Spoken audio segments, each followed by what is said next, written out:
Oi, Oi, estou te ouvindo. Agora tá me ouvindo? sim. Agora Agora, estamos aqui. agora tem imagem e tem som. Então, tá bom. Começamos às 19 horas em ponto. Primeiro, assim, quero me apresentar para quem não me conhece. Meu nome é Ruth Araújo. Eu sou jornalista aí do segmento há alguns anos, segmento do cavalo há alguns anos.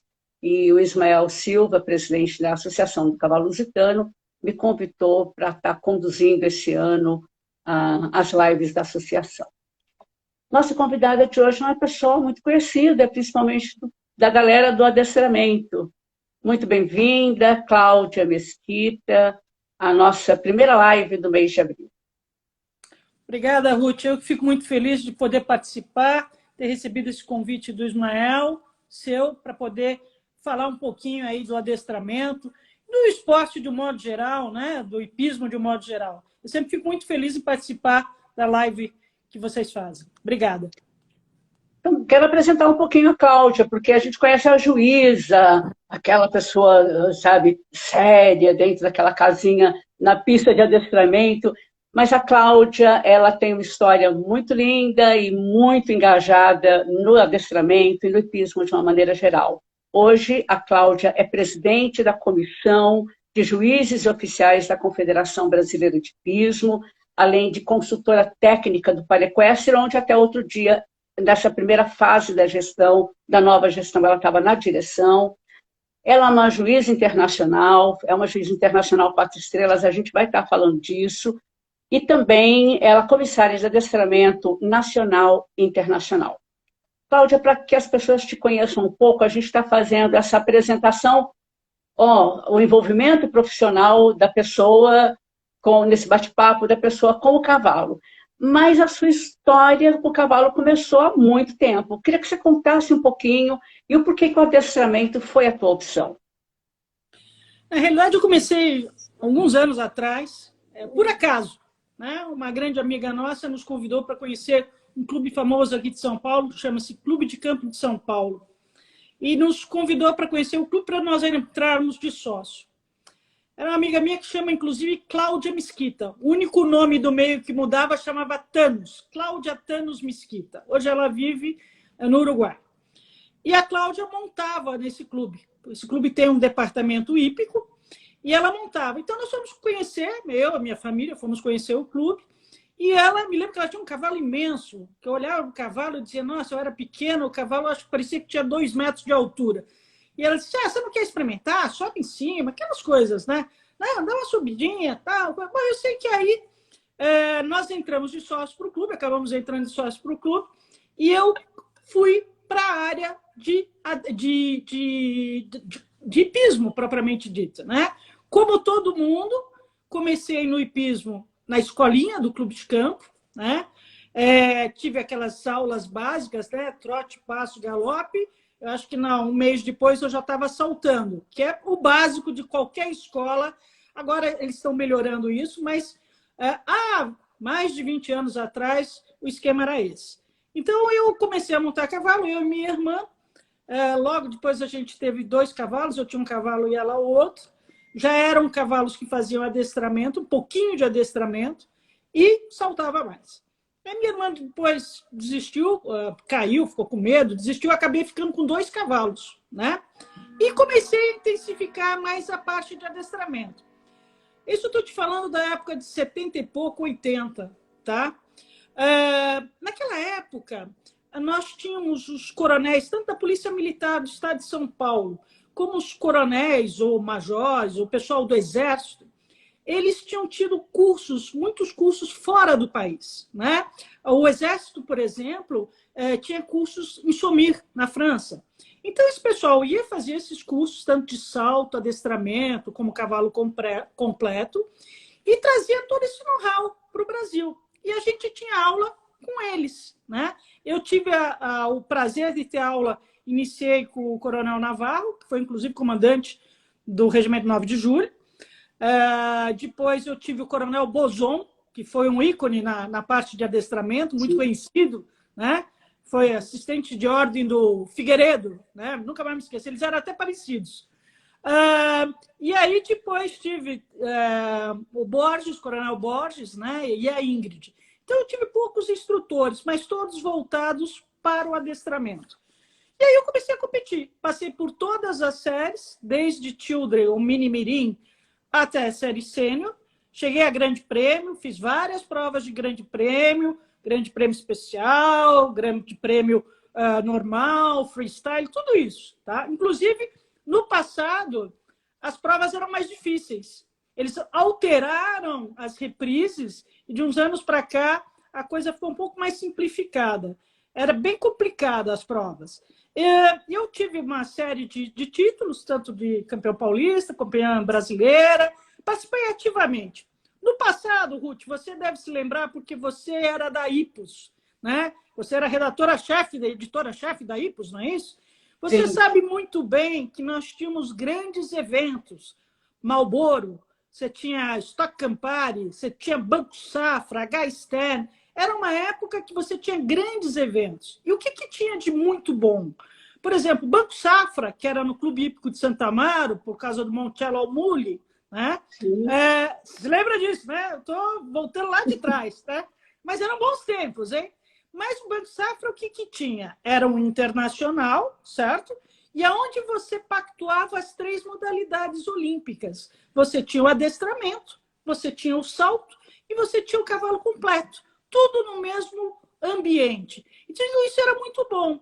Então, eu cresci nessa área, fui cada vez indo mais para adestramento, e aí, o que aconteceu? Lá na frente, eu resolvia começar a julgar, mas eu ainda não estava, tá? Comecei a julgar, comecei a ter os primeiros passos dentro do julgamento, e aí chegou uma hora que eu parei de montar por volta de 95, 96, mas eu continuava julgando. Um jeito de eu não me afastar do esporte foi eu entrar por esse lado do julgamento. E até hoje estou aqui. Gosto muito disso. Isso é um vício bom, né? Tá certo? Então, estamos aí. Basicamente é isso. É a mosca do cavalo, como a gente diz, quando É. pica, não tem jeito. Cláudia, você foi a primeira juíza brasileira a conquistar 4 estrelas e a participar do World Dressage Challenge na Europa. Queria que você falasse um pouco dessa tua experiência, como é que foi, quando foi e como é que foi essa experiência. Na realidade, essa questão de estrelas, Ruth, só para a gente fazer uma justificativa. Essa questão de estrelas, 4 estrelas, 3... Agora mudou, inclusive, tá? Agora, quem era 4 estrelas, eles mudaram a nomenclatura na FEI. Quem era 4 virou nível 3 agora, tá? Quem era 5 virou nível 4. Eles baixaram todo mundo 1. Por quê? Para unificar os conceitos. Se você pegar o pessoal que é comissário, você tem comissário nível 1, nível 2, nível 3, entendeu?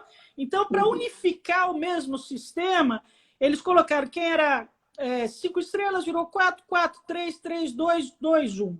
Até brincava muito com o Alexandre Leão outro dia. Alexandre Leão, um juiz nosso, né, que mora na Europa. E o Alexandre passou a 3 estrelas agora há pouco tempo. Aí ele disse, Cláudio, passei a 3 estrelas. Eu falei, puxa, parabéns, que bom, ele tem jogado muito lá, tanto para equestre quanto adestramento, né? Eu falei, puxa, que bom, Alexandre. Aí falamos na virada do ano, eu falei, pô, bom ano, Alexandre. Ele falou, puxa, Cláudio, corri tanto para ser 3 estrelas, agora a FEI vai e modifica o critério, eu voltei a nível 2. Eu falei, é por aí, né? Então, mas em relação a 4 estrelas, só para não fugir ao seu questionamento, na realidade, eu não sou a primeira 4 estrelas, não. Nós tínhamos o Nigre, tá? Que era juiz 4 estrelas também. Nós tínhamos, junto com o Nigre, lá para trás, que não usava estrela, 4 estrelas, a Diana Oswald, tá? Sim. Nós tínhamos a Ingrid Troiko, tá? Então, eu não sou a primeira 4 estrelas, não, tá? Na realidade, eu sou uma juíza 4 estrelas, como eles todos foram, né? E muitos outros, né? Como temos outros também aqui no Brasil. Mas eu tive a possibilidade de fazer o primeiro challenge na Europa. Isso sim, eu fui a primeira a fazer e era no sistema antigo, que era o sistema onde você tinha a inspeção veterinária num dia, você tinha a prova e o vídeo, tá?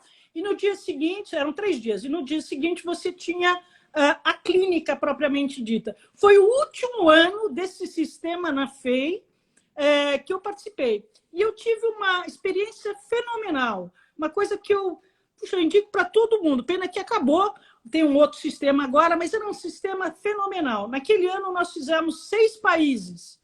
Tá? Eu fui a países que eu jamais imaginei ir. Lituânia, Letônia, Moldova, Romênia, Croácia, sei lá mais o quê, Hungria. Então, foi extremamente interessante e produtivo a nível técnico, né? Porque você tem uma experiência.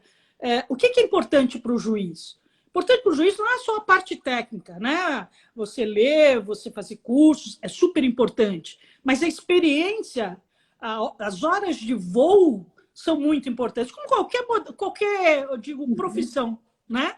Você pode ser uma ótima jornalista teórica, vamos dizer, e você nunca ter entrevistado. Aí é outra coisa, né? Tá certo? São 2 coisas distintas, tá certo, Ruth? Então, você precisa dessas horas de voo. E esse sistema nos proporcionava isso. Então, eu tive a possibilidade de jogar vários cavalos de diferentes países, ver o nível técnico que tem lá fora, porque tem gente muito boa, cavalos bons, cavaleiros bons, e com isso me enriqueceu muito. Isso era uma experiência que eu acho que todo mundo deveria ter. É uma pena que esse sistema acabou. Hoje existe um outro sistema, que é a prova, vídeo, e você vai embora. Acabou. Você faz muito aqui, mesmo na Europa, você faz aqui na América Latina, tá? Mas você chega, faz a inspeção, faz a prova, faz o vídeo e não tem a parte prática da coisa. Ou seja, você não tem a clínica, que é um complemento, né? Porque, às vezes, o cavaleiro, você escreve alguma coisa na súmula, a pessoa não entende o que você escreveu. Não é que não entende a letra, não entende o que você quis dizer. Quando você olha no vídeo, você comprova aquilo, você tem uma noção. O cavaleiro olha aquele vídeo você explicando, ele vai ter uma noção. Quando no dia seguinte ele monta para corrigir aqueles erros, é uma complementação do primeiro dia, assim, entendeu? Então era um sistema muito bom. Foi uma pena que acabaram, mas valeu, acho que foi muito bom. Aliás, Cláudia, você foi diretora de adestramento da CBH, diretora da Comissão de Juízes e também foi diretora de volteio na Federação Paulista, se eu não me engano, né? Foi. E comecinho dos anos 2000, eu lembro que a gente estava num entusiasmo muito grande, aí a gente vai estar falando de lusitano, já falando de lusitano, porque você estava, foi durante a tua gestão, que o primeiro lusitano brasileiro participou de uns Jogos Pan-Americanos, que foi o Luar SS, montado pelo Leandro Silva, lá em Santo Domingo, em 2003. Queria que você falasse um pouco disso e o que essa participação levou à formação de um grupo com a bênção da CBH, com você junto, um grupo interessante de criadores, a começar a montar um projeto. A gente já falou isso em outras lives aqui, mas qual foi a importância dessa primeira participação e dessa formação desse grupo de criadores que levou a esse crescimento da participação do lusitano e do próprio adestramento no Brasil? Isso foi um período áureo, eu acho, sabe? Foi um período, na realidade, o lusitano que eu me lembro, tá, Ruth, foi um pouquinho antes, começou com a Patrícia Benzenbach, que ela entrava em algumas provas. Depois veio um outro grupo mais novo, que eu me lembro do Leandro entrando com uma égua chamada Queridinha, tá? Que não me lembro se era do Fischer ou alguma coisa assim. Depois, nós montamos, na época da minha gestão na CBH, que eu fui diretora da CBH de adestramento, eu fiz um projeto para a gente tentar viabilizar a entrada dos cavalos lusitanos, mas buscar uma formação de mais de uma equipe. Foi o primeiro projeto que nós trouxemos o Udo Lang. Eu escolhi em torno de 12 a 14 cavalos, busquei entre os proprietários de cavalos, tá? 14, mais ou menos, 12 a 14 cavalos, não só lusitanos, de outras raças também. Escolhemos mais ou menos 10 a 12 entre Amazonas e Cavaleiros, que já tivessem uma certa, de certa forma, um certo nível, né, de provas, tá? Que já teriam participado de Pan-Americanos ou de provas internacionais. E fizemos essa primeira vez que nós trouxemos o Udo Lang para ver se aquele grupo, o que ele escolheria daqueles 12, 15 cavalos que a gente pudesse trabalhar ao longo dos anos. No primeiro momento foi muito bom, depois não aconteceu. Mas isso já abriu, nunca mais me esqueço, abriu uma porta, que teve um criador que veio me procurar e perguntou, puxa, mas é interessante levar cavalo lá para fora? Cavalo de adestramento tem futuro? Como é que é isso, né? O mercado, como é o mercado de adestramento lá fora? Eu falei, olha, é um mercado muito bom, assim. E expliquei, foi o Fischer. Chamou eu lá no escritório dele, e eu me lembro que logo em seguida ele mandou os cavalos para a Alemanha, tá? Não me lembro o nome do cavalo, um cavalo tordilho, aquele poderoso, pode ser? Poderoso do Retiro. Poderoso. Foi o poderoso lá para a mulher do Lang, que é uma canadense, tá? E aí ele começou, foram os primeiros passos, né? Logo depois, a gente fez no Brasil também o Fórum Latino-Americano, onde a gente trouxe uma série de pessoas de fora. Eu trouxe na época o Ian Bellman, que era o grande treinador da equipe espanhola, tá? Que todo mundo ficou encantado, todo mundo queria contratar o Ian Bellman para ser o técnico da equipe brasileira. Ele dizia, não, eu estou na Espanha, tão cedo eu não largo, porque logo em seguida ia ter um Mundial lá. Bom, em suma, fizemos o fórum, que também foi muito bom, foi uma coisa maravilhosa que teve, foi um evento muito bom. E aí, logo em seguida, eu saí da CBH. Quando eu estou na saída da CBH, que eu deixo a direção da CBH, que acaba o meu mandato, um grupo, o Manuel Tavares, tá? Não sei porquê, através de um amigo nosso, que era do Paraná, esse amigo nos levou até o Manuel. Falou, Cláudio, a gente está aqui no Lusitano, estamos pensando em fazer alguma coisa, tá? Você tem algum projeto? Eu falei, tem, era o projeto que eu ia colocar na CBH, mas eu não estou mais lá. Eu não sei quem entrar, o que vai fazer, mas eu tinha um projeto, né? Que era um projeto de médio e longo prazo, para a gente buscar uma medalha. Aí ele falou, você não quer apresentar esse projeto? Eu falei, eu apresento, mas para que eu vou apresentar? Não, eu tenho um grupo de amigos aqui que talvez se interesse. Esse grupo de amigos era Manuel Tavares, Paulo Gavião, Luizinho de Moraes, era aquele menino do top, como é que chama? Tunico Pereira, o Vitor, Paulo Salles, quem mais que tinha? Era isso. Paulo Salles. A Interagro. Paulo Gavião. Sim. Paulo Gavião, certo? Esse era o grupinho. Eu falei, aí eu cheguei para apresentar, muito simples, né? Olha, pessoal, é assim, tal coisa. Mas qual é a tua ideia? Eu falei, olha, trazer a gente conseguiu um treinador, fazer um treinamento, tá? Eram 6, 7 dias que esse treinador vinha por um período X, tal. Vamos fazer nas IPs? Eu falei, não, vamos fazer nos Aras. Vamos montar um grupo de 12 cavalos, eram 2 cavalos por grupo, ou seja, o Manuel tinha direito a 2, o Vitor 2, era assim. Vamos montar esse grupo e a gente vai ver desses 12, 13 cavalos, o que há de melhor e vamos começar um trabalho a médio e longo prazo. E foi feito isso com o Johan Zagers, que foi trazido, durante muito tempo ficou aqui nos ajudando. E nesse projeto, a gente começou a aparecer quem? O Roger, começou a aparecer aquele menino que está com a Mantegasa hoje, como é que ele chama? O Mauro Júnior. Mauro Júnior. A Luísa, que era pequenininha, tá? Luísa começou a querer aparecer ali, ter uma aulinha aqui e acolá. A Thaísa, os meninos ainda não estavam, porque eram muito pequenos. A Thaísa, tinha o Luciano, tinha o Almir, tinha o Leandro, tinha a Pia Aragão. Era um grupo que tinha um potencial muito grande. E nós fizemos esse trabalho a longo prazo. A gente não ia para as hípicas, só trabalhava nos Aras, cada vez eram Aras que nos recebia.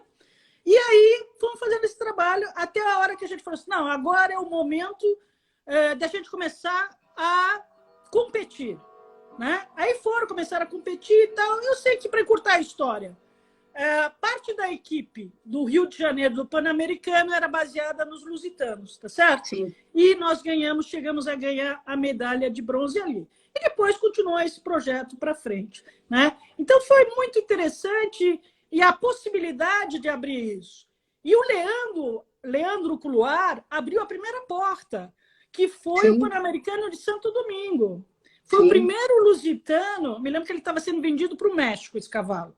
Tá? E a gente dizia, não vende não, segura mais um pouco, vamos para o Pan-Americano. E ele foi como o primeiro integrante do Pan-Americano de cavalos lusitanos, montado por um brasileiro, ao Pan-Americano de Santo Domingo. Então, foi toda uma trajetória, eu acho que muito boa.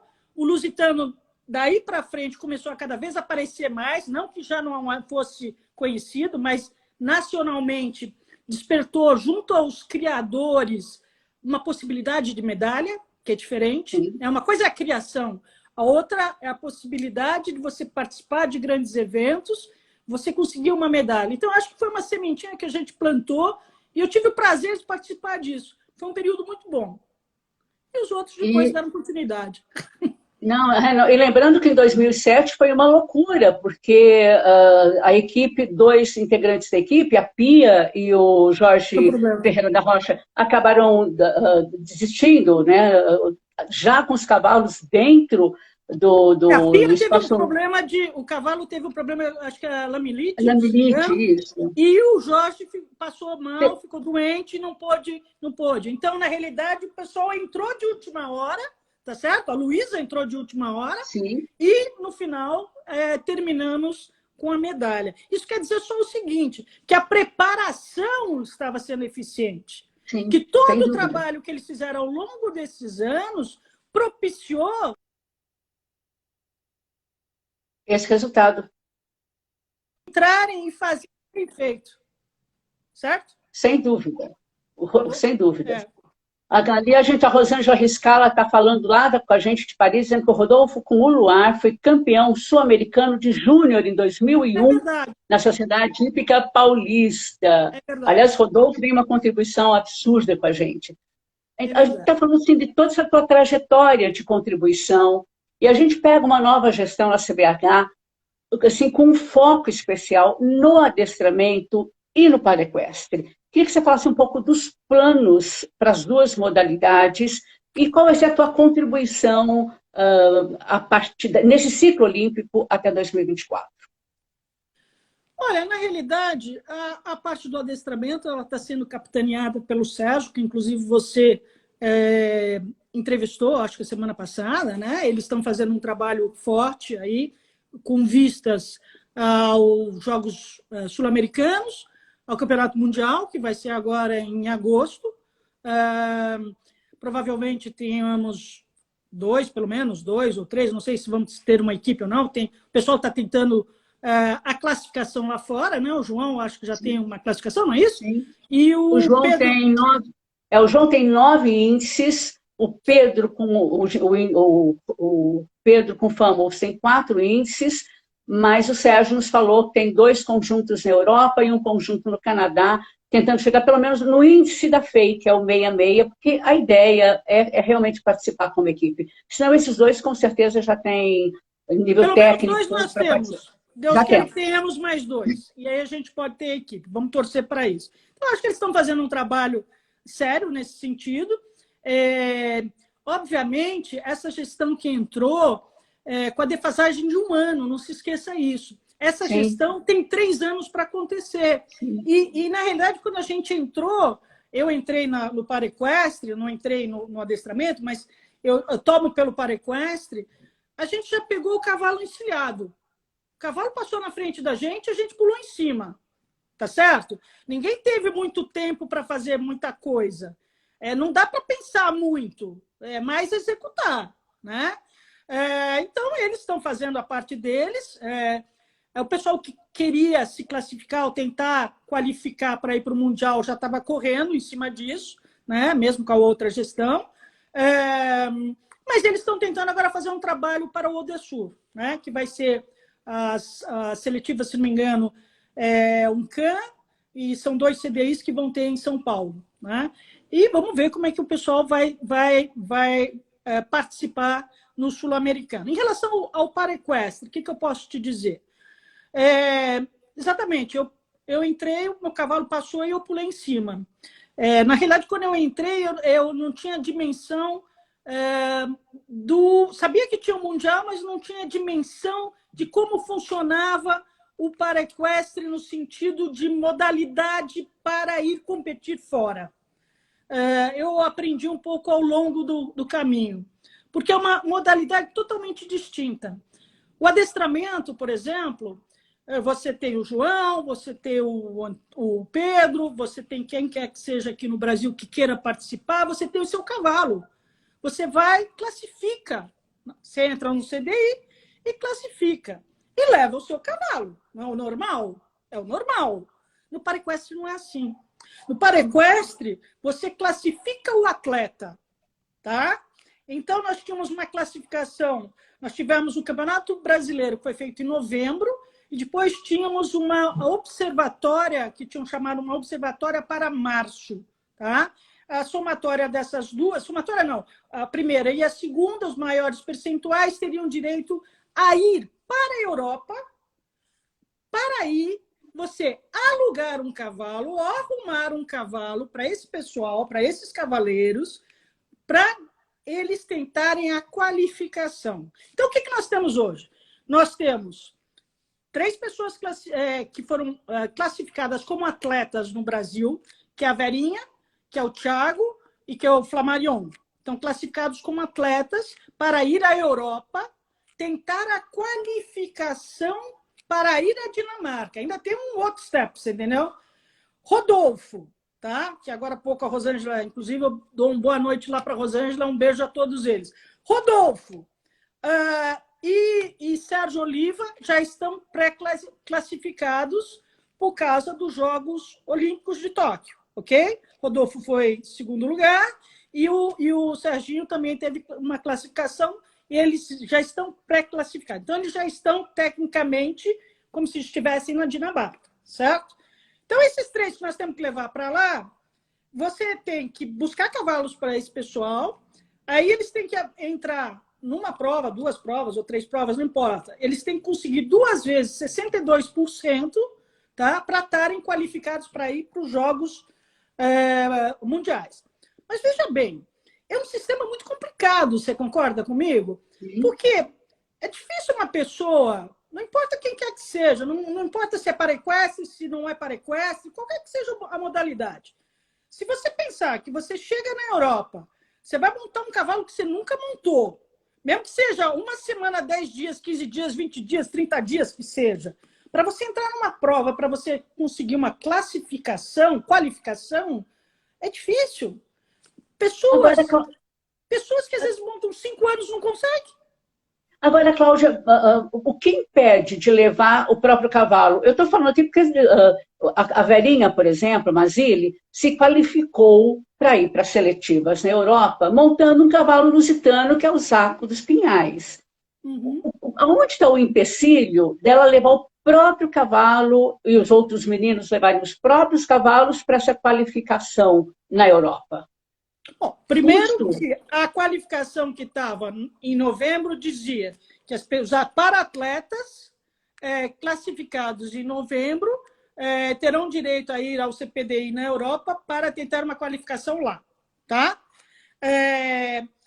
Para você levar cavalo para a Europa não é tão simples assim, né? Você sabe disso. O Brasil tem uma série de barreiras que criam esses problemas. Tanto que o pessoal que está para o Mundial é um pessoal que está com cavalo na Europa, né? Porque para você sair, ou você sai pela Argentina, são 90 dias, se não me engano, ou você vai para os Estados Unidos. Então, tempo hábil, se você levar em consideração que em novembro você teve a qualificação, então o cara tinha que sair de novembro, dezembro, janeiro, fevereiro, já tinha que estar lá. Senão não chega a tempo. Sim. São 90 dias parado em algum canto, para ir chegar na Europa. Tem que colocar aquele cavalo em forma para ser montado, tá certo? Tanto que o pessoal que está lá, me lembro no critério que saiu logo em seguida, a turma dizia assim, olha, não dá tempo para chegar os cavalos. Então, se você tem que sair dezembro, mais tardar, dezembro, janeiro, sei lá, para você ir, porque demora muito tempo, né? Então, todo esse processo tem que ser pensado com antecedência. Para nós, que eu entrei dia 9 de janeiro, já era, você concorda comigo? Então, esse processo teria que ter sido pensado de uma outra maneira, de uma outra forma. A única coisa que eu acho, eu não quero criticar isso, eu acho que está aí, estamos fazendo, vamos fazer, vai acontecer, o pessoal vai fazer a classificatória lá, a qualificação, se Deus quiser vai dar tudo certo, eles vão para o Mundial, tenho certeza que a gente tem chances nesse Mundial, tá? Estamos com o Rodolfo, está muito bem, tem o Thiago, que está muito bem, Serginho, que está muito bem também, Verinha, Flamarion, tem um pessoal qualificado e tenho certeza que eles vão fazer uma bela figura lá, tá certo? Agora, eu acho que para o futuro tem que se repensar, realmente se repensar. E até lanço uma ideia aqui para os criadores, já que estamos falando com criadores, né, de um modo geral, adote um paraequestre. Vocês têm tantos cavalos. Veja se vocês não têm... Porque não é um cavalo só... A qualidade do Lusitano qual que é? É um cavalo tranquilo, tá certo? Tem boas andaduras, né? Então, tem criadores aí que tem milhares de cavalos. Vamos adotar um atleta paraequestre, vamos tentar formar uma equipe no Brasil com cavalos paraequestres do Brasil, que a gente possa levar esses cavalos lá para fora. E não é só uma equipe, se você pegar, que nem nós fizemos esse projeto do adestramento, eram o quê? 6, 7 pessoas, eram 12 cavalos. Puxa, será que a gente não consegue? Consegue! Consegue sim! E não se esqueça que o paraequestre é uma modalidade que traz muitas medalhas. Os meninos trazem muito ao longo desses anos. Então, vamos investir um pouquinho nisso. A Andrea Kober, que é uma querida e está aí, é uma das veteranas também do adestramento do paraequestre, está lembrando a dificuldade do atleta qualificado que vai para a Europa e que tem que entrar numa seletiva com um cavalo que ele não conhece. Que existe essa dificuldade. Isso. Tá? E aqui o Rodolfo Lucas, tem os meninos aqui dando aqui ok nessa sua ideia de que os criadores, vamos montar, vamos trazer os criadores. Vamos lá, criadores, invista no paraequestre, adote um paraequestre. Você que tem 100, 200 cavalos, poxa, olha aí no seu grupo, você não tem 1, 2 cavalos para talvez entrar num projeto que seja medalha futura? Por que não? Se a gente não sonhar, a gente não consegue nada. Nós sonhamos esse projeto do Johann Zagers em 2004 e chegamos lá. Por que não sonhar um projeto para o paraequestre, mas de cavalos aqui no Brasil? Vamos adotar um atleta, vamos ter um grupo aqui, 1, 2 grupos, e dos melhores levarmos os melhores. Eu acho que isso é importante. Aliás, falando em paraequestre, depois a gente vai estar... Não, depois a gente vai estar voltando no adestramento. Mas é verdade, Ruth. Mas é verdade, isso é uma sugestão. Ruth. É uma inclusão, sim, inclusão. E não é só isso. Traz medalhas. Eu tenho uma atleta querida, a Andréia Úrsula, que fala como eu preciso de um cavalo.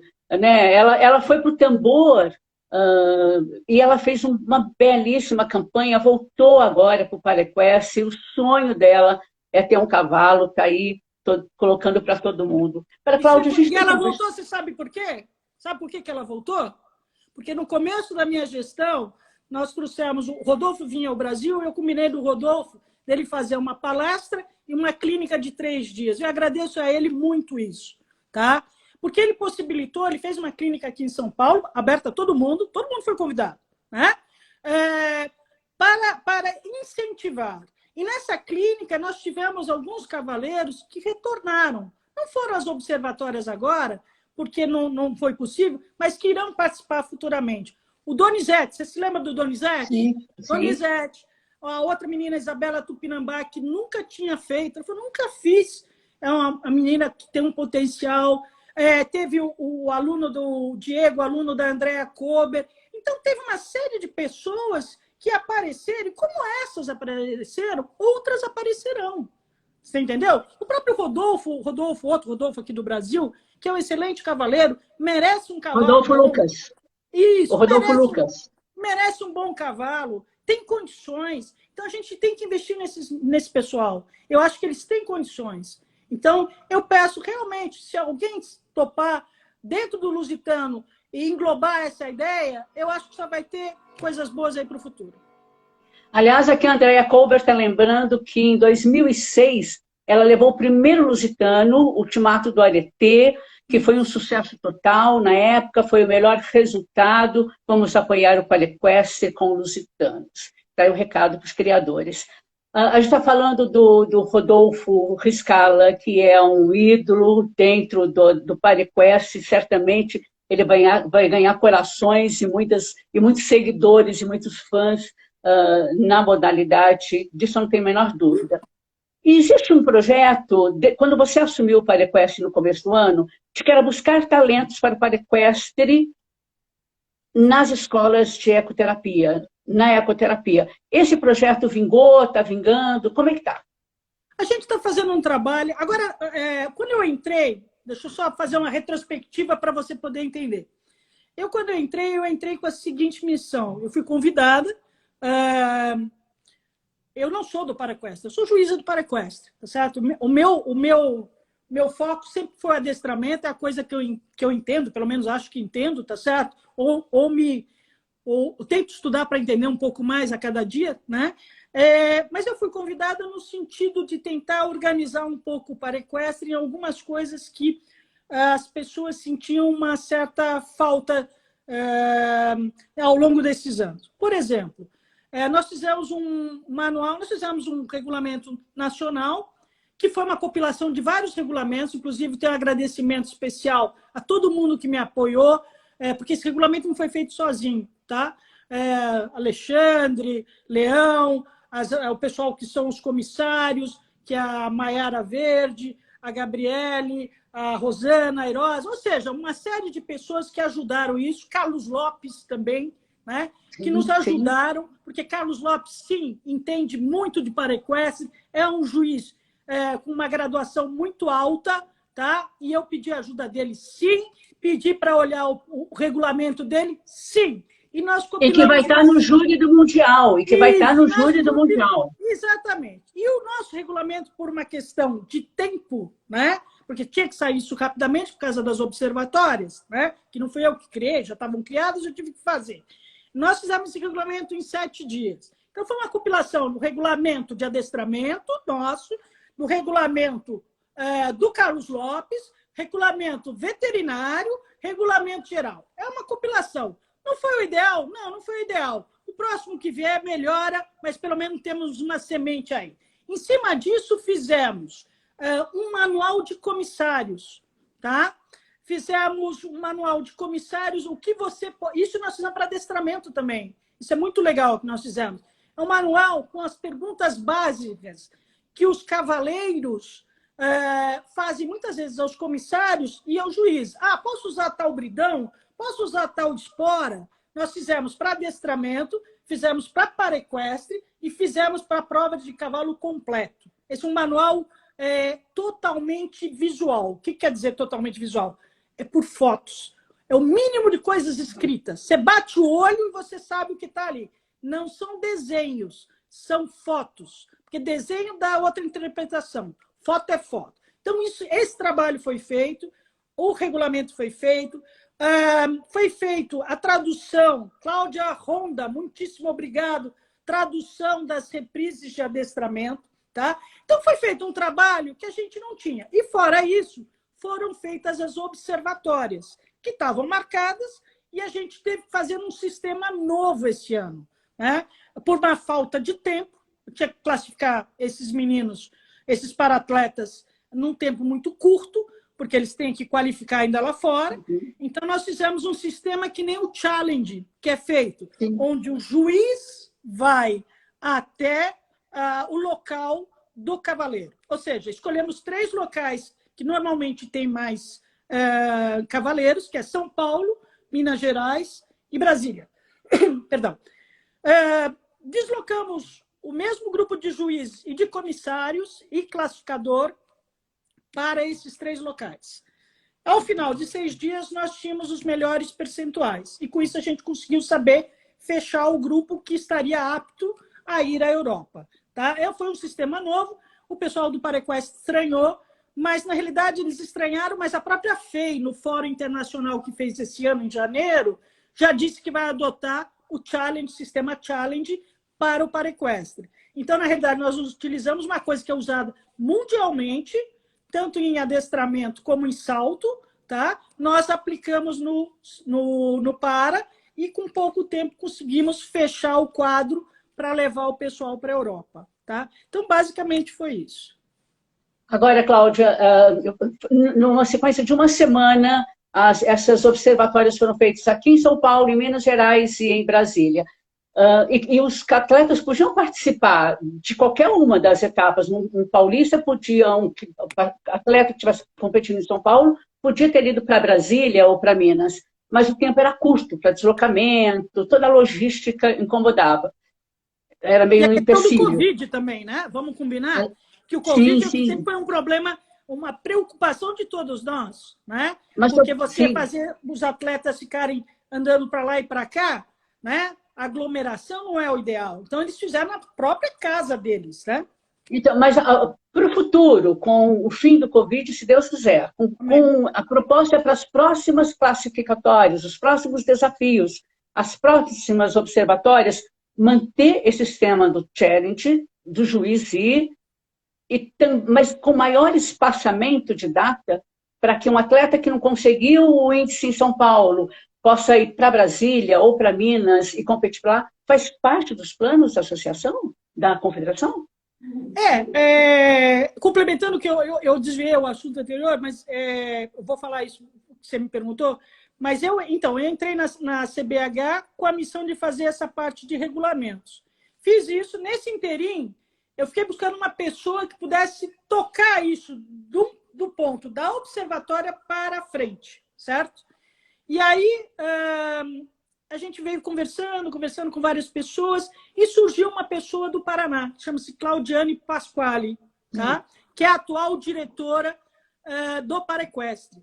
A gente fez, após as observatórias, eu já tinha estruturado essa primeira parte, já tinha combinado com ela, inclusive ela participou das 3 observatórias, ela esteve conosco aqui o tempo inteiro. Ela assumiu, a partir daquele momento, a direção, e eu passei por uma consultoria enquanto ela precisar de mim. Estarei à inteira disposição dela ou da CBH no que precisar. Agora, a Claudiane vem da onde? A Claudiane vem do Parenduro, que é algo que eu vim buscar. Quando você me perguntou da ecoterapia, né? Você está buscando na ecoterapia? Estou buscando na ecoterapia, mas estou buscando em esportes também equestres que tenha para. Então, um dos esportes que a gente trouxe é o parenduro, que não é um esporte paralímpico, perdão. Não é um esporte paralímpico, mas é um esporte que está há 12 anos já, de certa forma, sedimentado no Paraná e nas adjacências, nos estados adjacentes, tá certo? Com mais de 200 participantes. E a Claudiane formou isso, né? É o parenduro. Então, eu fui buscar uma pessoa que já tinha um certo trabalho forte, com pessoas para atletas, tá certo? Que adora fazer isso. Claudiana adora fazer isso. Ela fica o dia inteiro nisso, tá certo?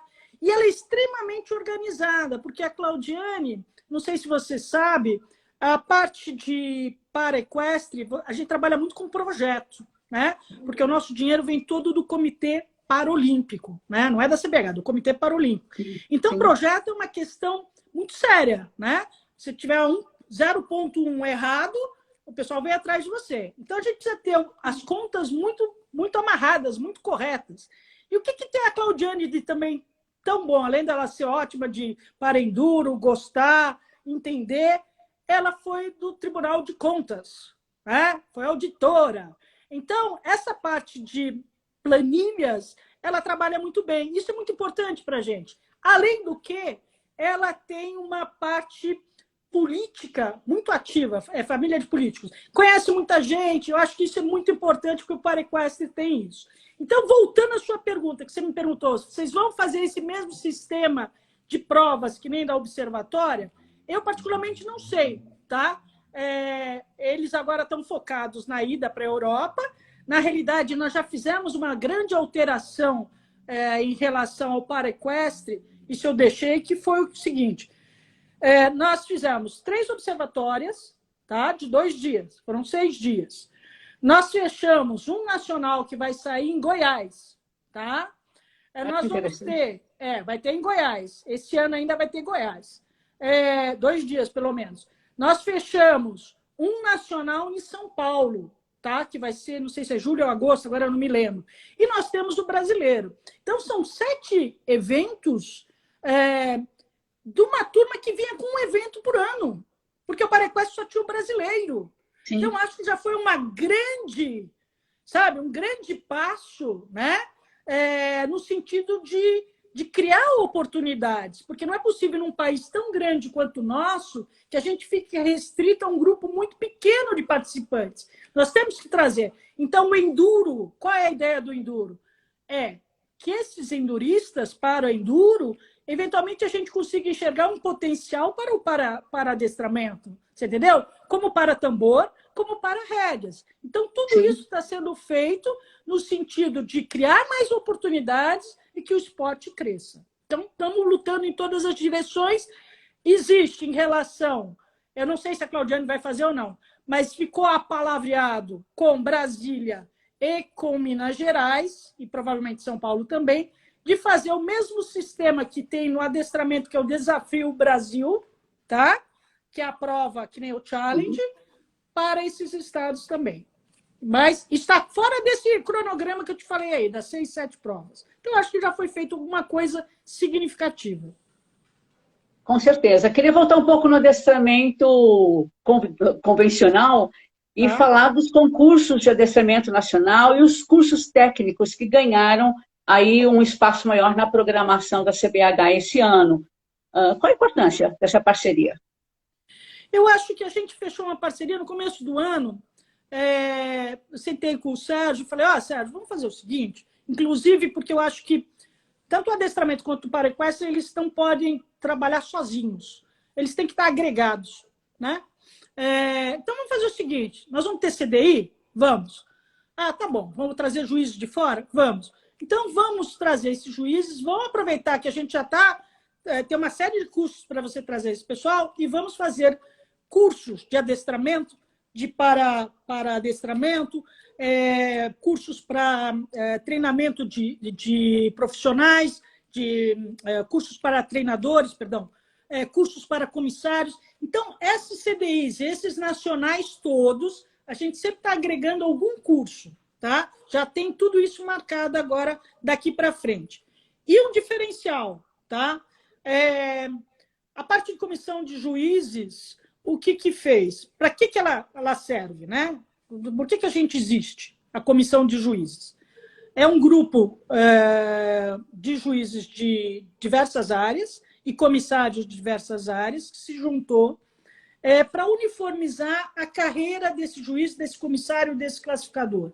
Então, nós fizemos normativas de ingresso no quadro, de promoção no quadro de juízes ou comissários e manutenção. Até aquela pessoa, aquele oficial, ir à FEI. Tá? Mas essa comissão só trata da área de adestramento em 3 modalidades.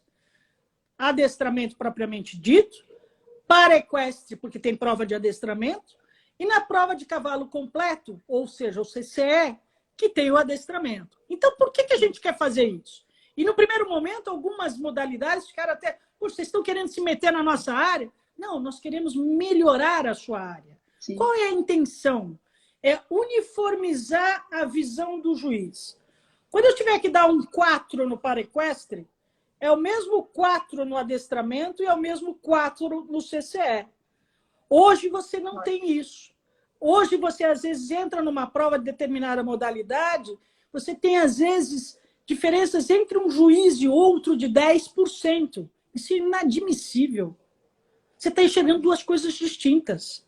Então, a gente quer trabalhar o olho daquele juiz no sentido de o mesmo conhecimento técnico do juiz de adestramento ser o mesmo do de paraequestre e o de CCE, porque ele estará fazendo o curso junto, não são cursos separados. Agora, o CCE é um caso à parte. A gente faz a parte do adestramento, ou seja, em agosto agora, por exemplo, vem a Mercedes Campidera ao Brasil, que é uma juíza de CCE, tá? De adestramento também. Nós vamos fazer um curso de adestramento, de CCE e de para, tá?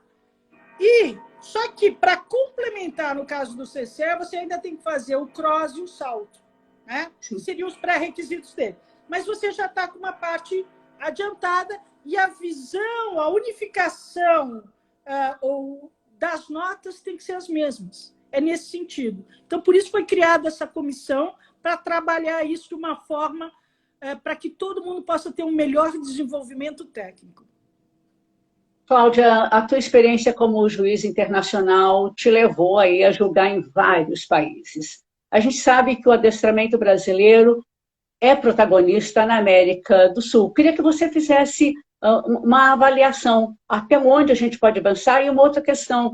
Como o adestramento brasileiro, o que nos falta para estar entrando num cenário internacional mais competitivo como o europeu e da América do Norte? Na América do Sul, de uma forma geral, o Brasil, eu diria que é o concorrente mais forte, tá? Se você pegar o Odessur, a não ser que haja um desastre muito grande, né, a gente deve estar entre os 3 primeiros, eu acredito, tá? Nós precisamos. Se a gente não tiver, a gente não vai a lugar nenhum, a gente não vai ao Pan-Americano. Mas, vamos dizer, por tradição, eu quero dizer, né? Normalmente o Brasil está classificado entre os 3 primeiros. Nos últimos jogos, eu tive a oportunidade de jogar os 2 últimos jogos sul-americanos, um foi em Quijota e o outro foi na Argentina, que foram pré-classificatórios para os Jogos Pan-Americanos, e o Brasil saiu vencedor, tá? Com méritos. E aí você, às vezes, tem uma alternância entre Chile e Argentina, que às vezes eles trocam de lugar ali, né? A Argentina, inclusive, estou indo amanhã para lá, vou jogar a seletiva deles lá. Na semana que vem eu vou ficar sabendo como é que está. O Chile tem alguns conjuntos que normalmente vão para a Europa, que nem a Virgínia, esqueci o sobrenome agora dela. A Virgínia, normalmente ela entra em Wellington, ali nos Estados Unidos e na Europa, então ela tem uma certa experiência.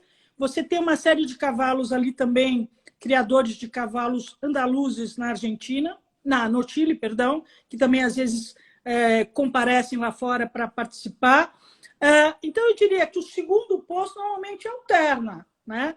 Eu espero, não sei o que vai acontecer, mas pela retrospectiva, normalmente a gente vai bem. Eu espero que consigam o percentual.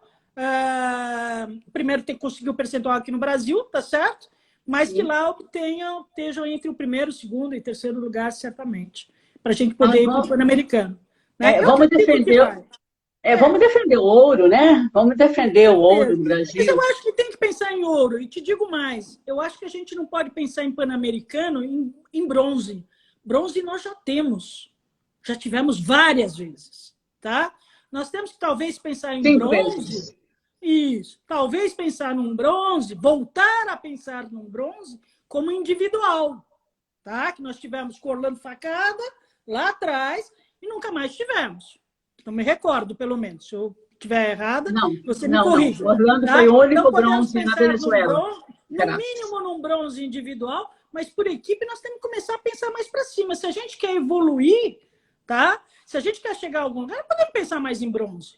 Nós temos que pensar pelo menos na prata, né? E nós temos tido, por exemplo, você pegar o resultado do João agora em Jerez, foi um excelente resultado, o Pedro também teve um bom resultado, tá certo? Eu acho que esses meninos estão trabalhando, como vão aparecer outros, né? Que eventualmente a gente possa fazer um bom time no Pan-Americano e, quem sabe, beliscar lá o Canadá, né? Que provavelmente, normalmente Estados Unidos e Canadá, beliscar o Canadá. México vem com força, eu joguei no México ano passado, não é um qualquer, não. O México estão trabalhando muito bem, tem bons cavalos, né? Então, acho que as possibilidades são abertas. A gente tem chance, sim. O trabalho tem que ser feito. E acredito que o pessoal, hoje em dia, está mais focado, né, em conseguir resultados. Né? À medida que os anos vão passando, cada vez a gente vai se profissionalizando mais.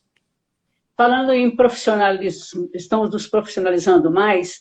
A gente sempre no México, como no Pan-Americano, o México é o nosso pavor.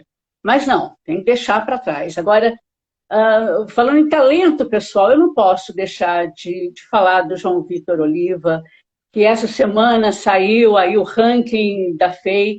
Ele está no número 56 do ranking mundial. Né? Subiu 22 posições. O Pedro também deu uma subida. E ele é o segundo melhor conjunto lusitano do ranking da FEI.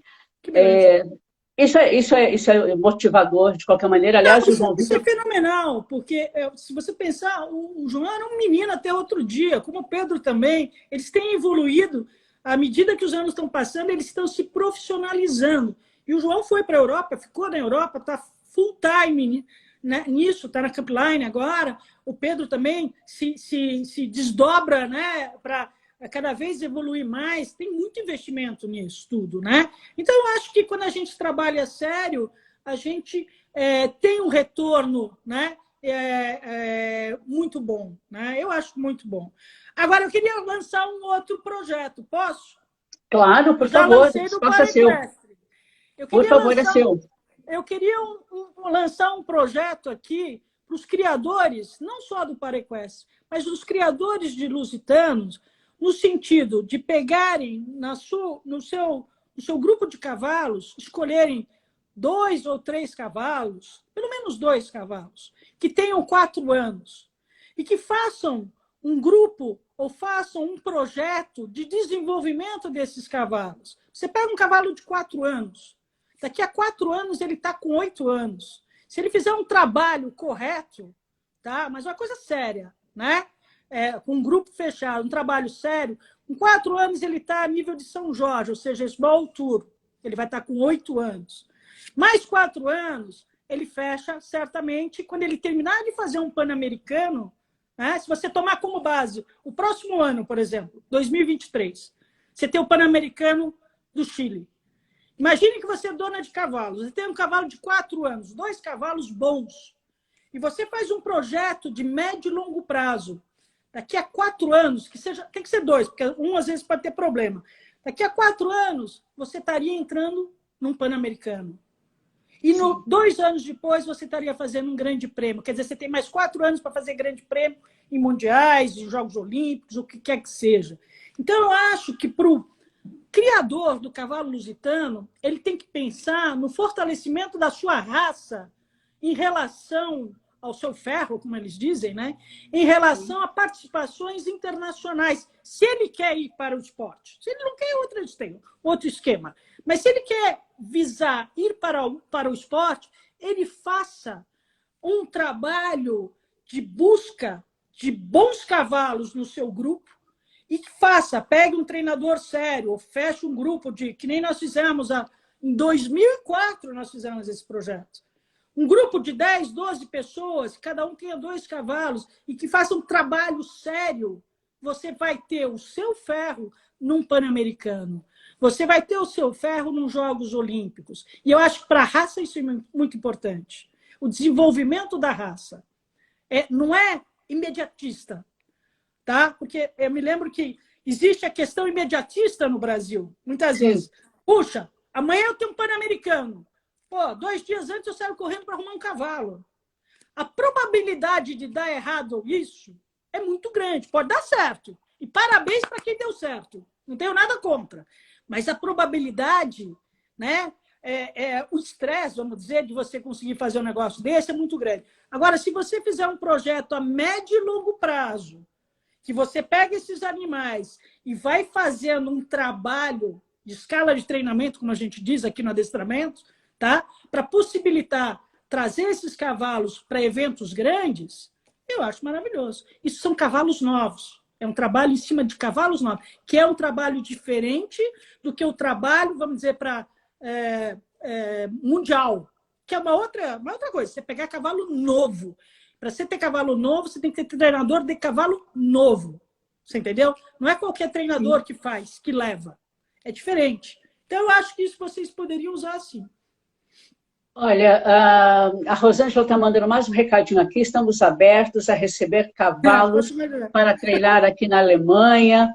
E fica o desafio aí aberto para os criadores. A gente tinha um monte de coisa para falar, Cláudia, mas eu estou com medo que já está dando 1 hora e a gente vai ter muito mais assunto. Eu peço desculpas, eu me falei demais. Mas quando se tem paixão por alguma coisa, absolutamente, foi muito bom, foi muito bom.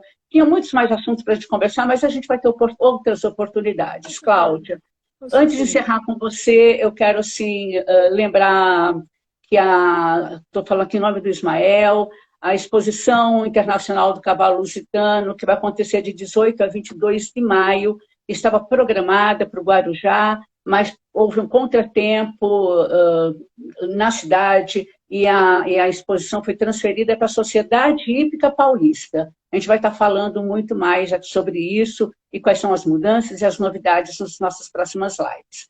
Então, mais uma vez, queria te agradecer, Cláudia, sucesso na empreitada, eu te acompanho desde os tempos da IPES. Então... Somos antigas. Somos.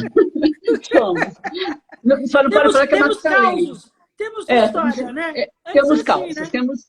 temos causas para contar. Então, super agradecendo a galera que está nos acompanhando. Tem gente aqui, tem gente de Portugal, tem gente da Espanha, tem gente da Alemanha. E muito obrigado pela participação de todos vocês. A semana que vem a gente tem um convidado especial, é o João Vitor Marcari Oliva. Eu sou suspeita, né? Porque a gente viu esse menino ganhar o primeiro título e acompanhou desde então. Então, eu queria agradecer, gostaria muito de agradecer o convite. Eu acho que foi muito bom. Eu peço desculpa se eu me empolguei um pouco a mais, não conseguimos cumprir a meta, mas antes de mais nada eu queria, inclusive, parabenizar a associação pela possibilidade dessas lives. Você sempre fazendo muito bem, Ruth, parabéns. E tenho certeza que o evento não foi no Guarujá, mas o evento na Hípica Paulista vai ser belíssimo e que logo, logo nós poderemos fazer o evento no Guarujá. Não tenho dúvidas quanto a isso. Eu desejo sucesso a vocês e tudo de bom. Muitíssimo obrigada.